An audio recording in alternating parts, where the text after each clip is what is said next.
తెలంగాణ గడ్డ మీద బీజేపీ జెండా, మన బీజేపీ జెండా ఎగురుతుంది నరేంద్రుడి కమలం జెండా, జనం గుండెల నిండా. తెలంగాణ గడ్డ మీద బీజేపీ జెండా, మన బీజేపీ జెండా ఎగురుతుంది నరేంద్రుడి కమలం జెండా, జనం గుండెల నిండా. తెలంగాణ కాషాయం తెలంగాణ. తెలంగాణ గడ్డ మీద బీజేపీ జెండా, మన బీజేపీ జెండా ఎగురుతుంది నరేంద్రుడి కమలం జెండా, జనం గుండెల నిండా.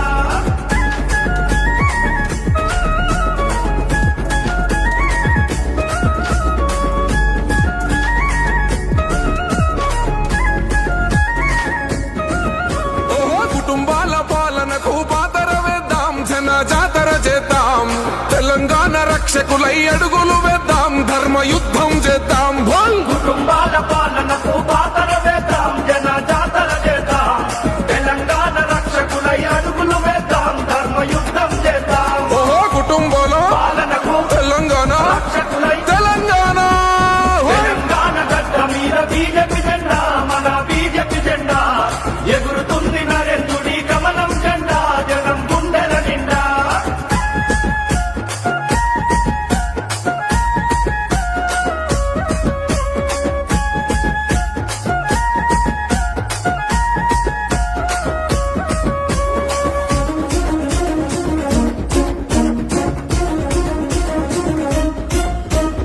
అధ్వాని యుద్ధ నీతి దండిగున్నది.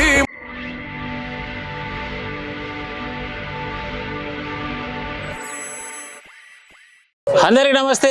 నేను మీ యాంకర్ మరియు జర్నలిస్ట్ గొంగడి సీనన్న. యాడ చూసినా కూడా మైకుల మోత జోర్దార్ తీన్మార్. మరి హైదరాబాద్ పట్నం ఏమో చల్లగా ఉంది. నిన్న మొన్న ఊర్లు మొత్తం సర్పంచ్ ఎలక్షన్లతోటి ధూమ్ ధామ్ జరిగినాయి. మరి యాడ చూసినా కూడా కమలం పూక్ అయితే ఓ ట్యాప్ అయితే మస్తు సపోర్టే చేసిరు. మరి ఇప్పుడు ఇబ్రాహీంపట్నం వచ్చిన, మరి ఇబ్రాహీంపట్నం ఎందుకు వచ్చిన అంటే ఇబ్రాహీంపట్నం మున్సిపాలిటీ ఎలక్షన్లు జోర్దార్ తీన్మార్ జరుగుతున్నాయి. మరి 13వ వార్డు నుంచి అన్న అయితే నిల్చుండు. మరి అన్న పేరు వచ్చేసి అడపు రాఘవేంద్ర స్వామి. అన్నను కూడా రెండు ముచ్చట్లు అడుచుకుంటా. అన్న నమస్తేనే. నమస్కారం. ఎట్లున్నావి అన్న? బాగున్నా. చెప్పాలి, ఏం చేస్తుంటే అన్న? నేను బిజినెస్. ఎట్లా నడుస్తుంది బిజినెస్? పర్వాలేదు. మరి చెప్పాలి, ఇప్పుడు ఎలక్షన్స్ అయితే జోర్దార్ తీన్మార్ వచ్చేసినాయి. మరి ఎలక్షన్స్లో నేను సైతం అంటూ నిల్చున్నారు. అసలు ఎలక్షన్స్లలో నిలబడడానికి మీకున్నటువంటి ఎక్స్పీరియన్స్ ఏంది? అసలు మీకు ఎందుకు ఓట్ వేయాలి? నా పేరు రాఘవేంద్ర స్వామి.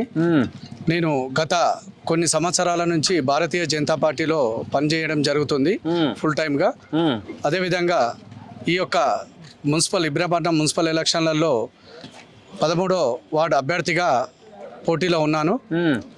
నేను ప్రజలకు ఇస్తున్న హామీ ముఖ్యంగా ఏంటంటే, ప్రతి వార్డులో ముఖ్యంగా ప్రధాన సమస్య నేను తిరిగి చూడడం జరిగింది. డ్రైనేజ్ వ్యవస్థ కానీ, ముఖ్యంగా వాటర్ సమస్య కానీ, రోడ్డు అస్తవ్యస్తంగా ఉండడం కానీ గమనించడం జరిగింది.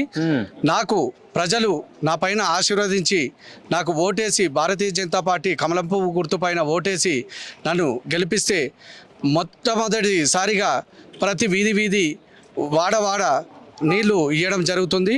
అదేవిధంగా డ్రైనేజ్ వ్యవస్థ సక్రమంగా చేయించడం జరుగుతుంది. నేనేమంటున్నా అంటే, రాఘవేంద్ర స్వామి అన్న ఈరోజు నిలబడ్డాడు. రాఘవేంద్ర స్వామిని అసలు ఎందుకు ఎంచుకోవాలి? ప్రధాన పార్టీలో భాగంగా బీఆర్ఎస్ కావచ్చు, కాంగ్రెస్ కావచ్చు, బీజేపీ పార్టీ నుంచి మీరు నిలబడ్డారు. వాస్తవంగా ప్రజలు ఏమనుకుంటారంటే, ఇతర పార్టీల నుంచి ఉన్నటువంటి వ్యక్తికి ఎందుకు వేయాలంటే ఆ వ్యక్తి ఇంతకు ముందుకు పలానా పని చేసిండు, జర బ్యాడ్ నేమ్ ముందు వేయొద్దు అంటారు. అట్లా మీరు చేసినటువంటి మంచి పనులు ఏముంది? మీకున్నటువంటి గుడ్ నేమ్ ఏంటి? నేను ప్రజాక్షేత్రంలో రాకముందుకే ప్రజలలో మమేకమై వారి సమస్యలు నేను మున్సిపల్ దృష్టికి తీసుకెళ్లి వారి సమస్యలు తీర్చడం జరిగింది. అదేవిధంగా ప్రజాక్షేత్రంలో మొట్టమొదటిసారిగా నాకు అవకాశం వచ్చింది. ప్రజలను నేరుగా నాకు అవకాశం ఇవ్వాలని కోరడం జరుగుతుంది. అదేవిధంగా ప్రతి ఇంటింట వెళ్ళి నేను అడిగినప్పుడు మోడీ గారు ప్రవేశపెట్టిన పథకాలే ఉండని, మోడీ గారు ఇవాళ ఈ దేశంలో చేస్తున్న అభివృద్ధి కార్యక్రమాలు కానీ, ప్రజల సంక్షేమం గురించి కానీ ప్రతి అంశం పైన నేను వివరించడం జరిగింది. తిరిగి అదే ప్రజలు కూడా మోడీ గారిని కోరుకుంటారు, భారతీయ జనతా పార్టీని కోరుకుంటారు. గత పాలకులు చేసిన తప్పిదాలు, గత పాలకులు చేసిన పొరపాట్లు వల్ల భారతీయ జనతా పార్టీని ఎంచుకుంటామని ప్రజల నుంచే స్పందన రావడం జరుగుతుంది. మీరు ఇస్తున్నటువంటి హామీ లేదు.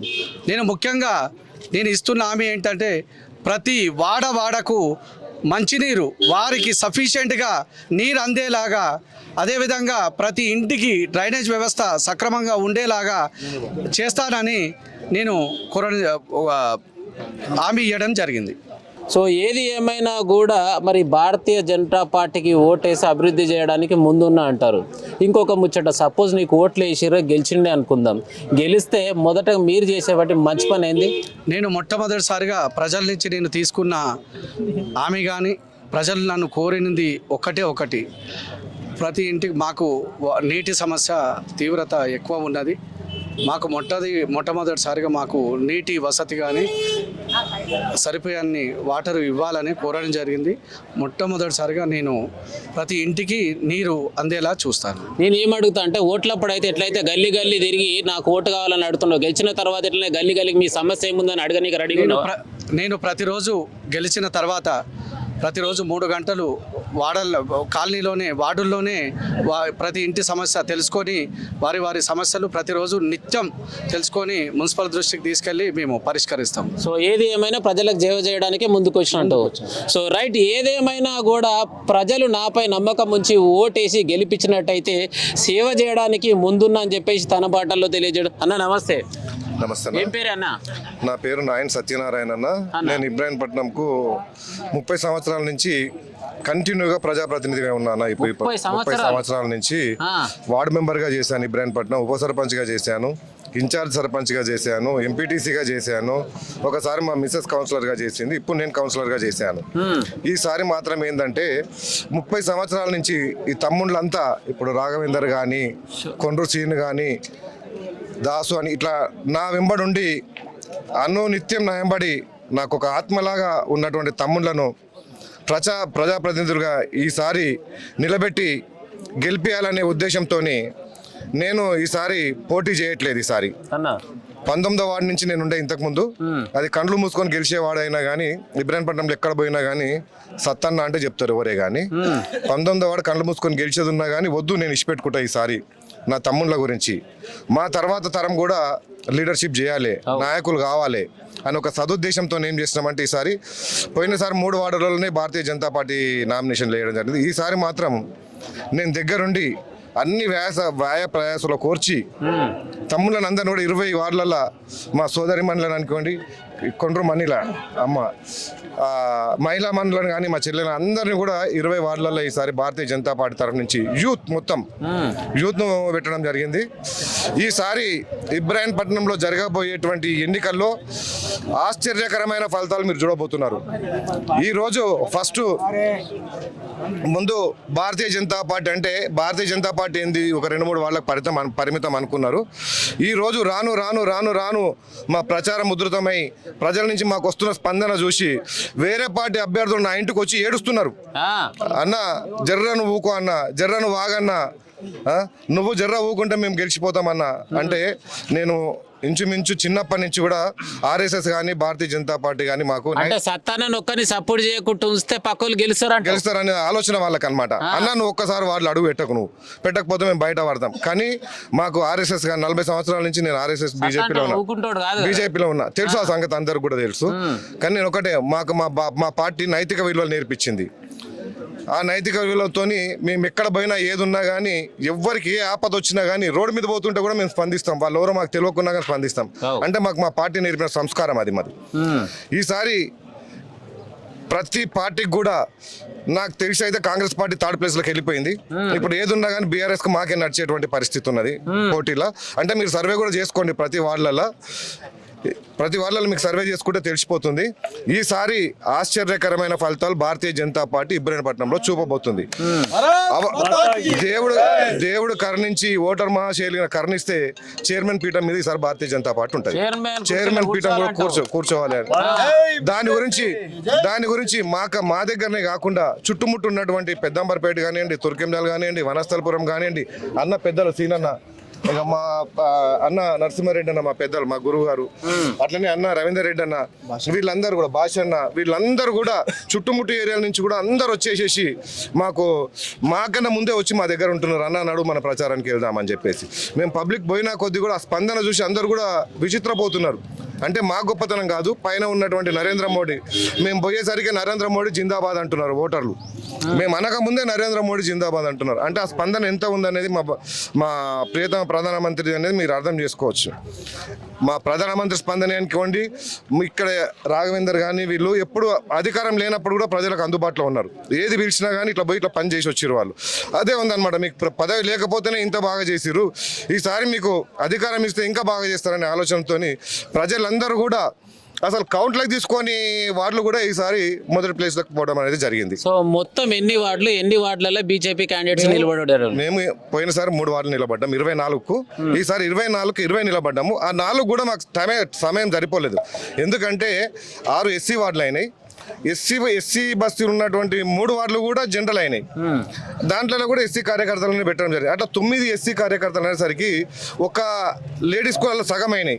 ఒక లేడీస్ బయట తీసుకొచ్చి పోటీ చేయించాలంటే ఎంత కష్టం అవుతుంది అనేది మీకు తెలుసు. మాకు టైం సరిపోలేదు. ఇంకొక రోజు టైం ఉంటే ఆ 4 వార్డులు కూడా మేము వేయించేవాళ్ళం. ఆ 4 వార్డులు లేకుండా 20 వార్డులలోనే చైర్మన్ కొట్టాలని మేము ప్రయత్నం చేస్తున్నాం.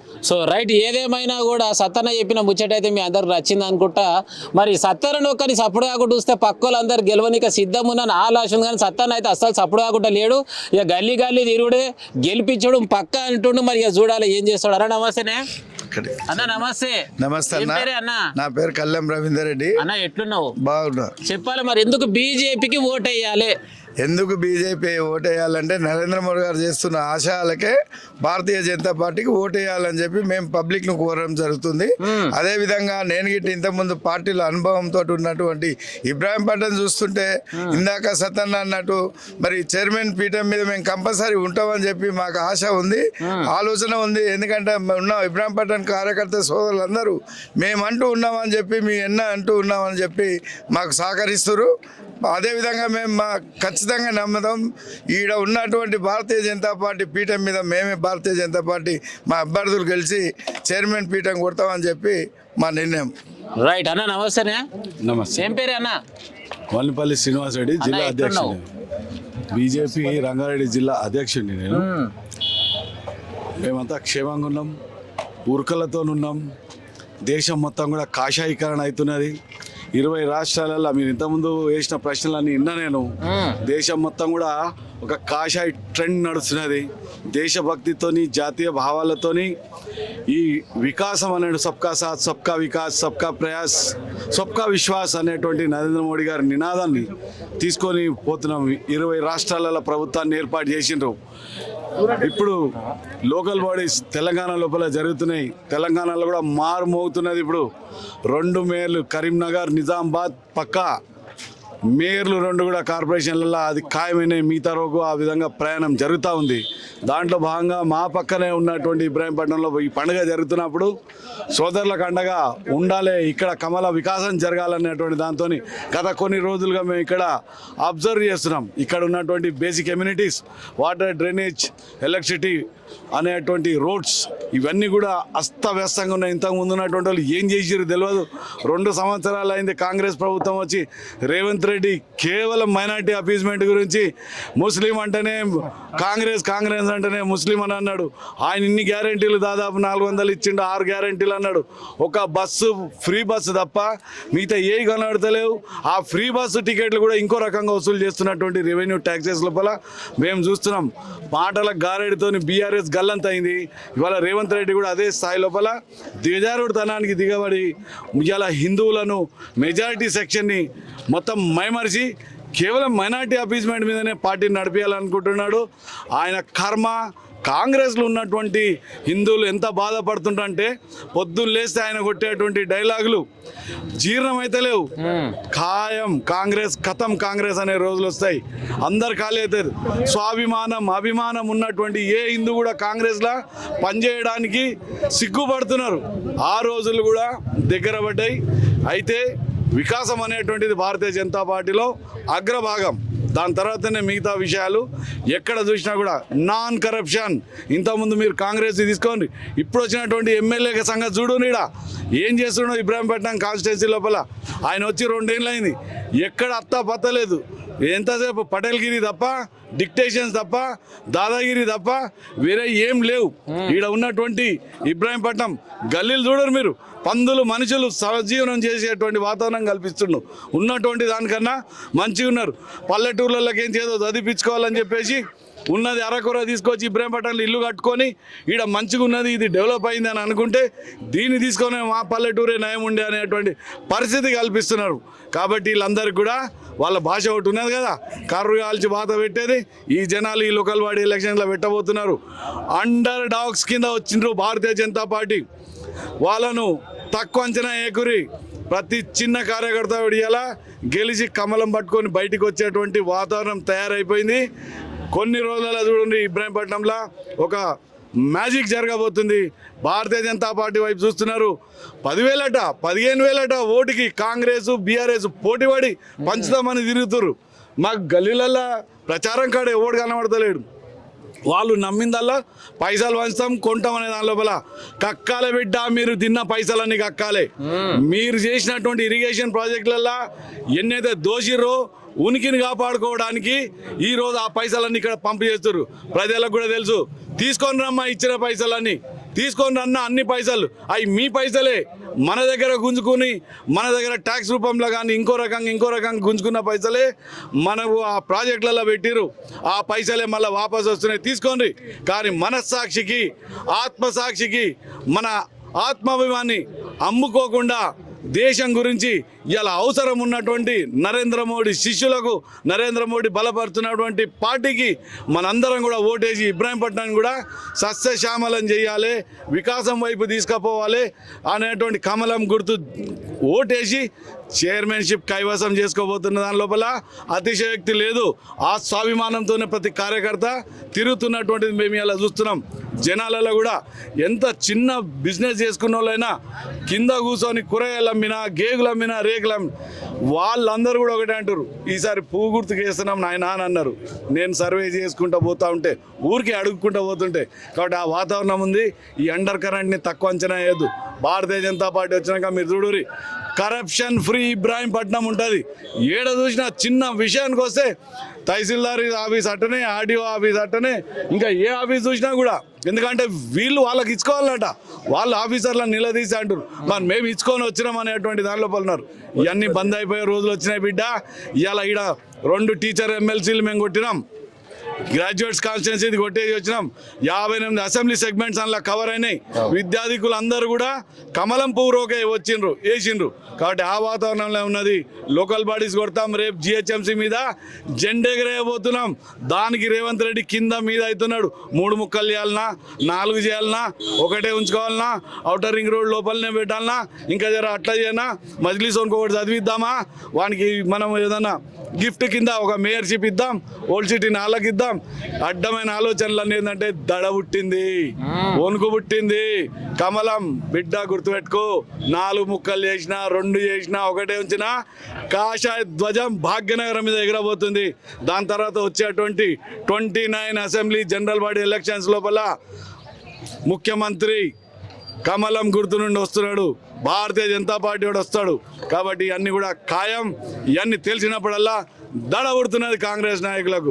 ఇబ్రాహీంపట్నం నుండే ఆరంభం. దాని roku చూసిరు కదా అన్న చెప్పిన ముచ్చట అయితే జోర్దార్ తీన్ మారుంది. ఇక గతంలో అడ్డగోలుగా మరి ఆడ దొరుకుతాడా పుకట్లో సంపాదించి పెట్టుకుని ఇప్పుడు ఎలక్షన్లలో మందుకు మటన్లకు పంచురి వద్దన. కానీ బీజేపీ పార్టీకి మాత్రం సుక్కా ముక్క లేకుండా ఓట్లు వేయించుకుంటాం, తప్పకుండా పని చేయడానికి సిద్ధంగా ఉన్నాం చెప్పేసి అన్న మనతో చెప్పిండు. మరి ప్రతి నిమిషం సోషల్ మీడియాలో కాకుండా ధర్మంతో పాటు వాటి పోరు చేస్తున్నటువంటి యువత. అన్న నమస్తేనే. నమస్తే. ఏం పేరే అన్న? నరసింహారెడ్డి. అన్న ఎట్లున్నావు? బాగున్నానే. చెప్పాలి మళ్ళీ ఏదేమైనా కూడా బీజేపీ పార్టీ కోసం ప్రతి నిత్యం ప్రజల్లో ఉంటాం, సోషల్ మీడియాలో ఎక్కడ చూసినా ధర్మం గురించి పోరాటం చేస్తున్నాం. మరి ఈరోజు ఇబ్రాహీంపట్నంకి వచ్చినావు కదా, మరి ఇక్కడ ఉన్నటువంటి నాయకులకు ఓట్లు వేయాలంటే ఏం చెప్తావు? నేను ఒకటే చెప్తున్నే, దేశం ఏ విధంగా అయితే అభివృద్ధి చెందుతుందో మన మున్సిపాలిటీలు అభివృద్ధి చెందాలంటే కూడా కమలం పువ్వు ఉండాలి. దేశంలో బీజేపీకి ఓటేసి అభివృద్ధి ఏ విధంగా అయితే జరిగి మనం 11వ స్థానం నుంచి 4వ స్థానంకి వచ్చినామో, ప్రపంచంలోనే హైయెస్ట్ జీడిపి మనకున్నదో అదేవిధంగా ఈ ఇబ్రహీంపట్నం మున్సిపాలిటీ డెవలప్ అవ్వాలి అంటే కూడా కమలం పువ్వుకు ఓటేయాలి, కమలం పువ్వు అభ్యర్థులందరినీ గెలిపించాలని నేను రిక్వెస్ట్ చేస్తా ఉన్నా. సో రైట్, చూసిరుగా. మరి ఏది ఏమైనా కూడా ఇబ్రాహీంపట్నం మున్సిపాలిటీలో జరుగుతున్నటువంటి ఎలక్షన్స్లో భాగంగా బీజేపీ పార్టీకి సంబంధించినటువంటి నాయకులు వాళ్ళ అమూల్యమైన సందేశం మనతో పాటు తెలియజేయడం జరిగింది.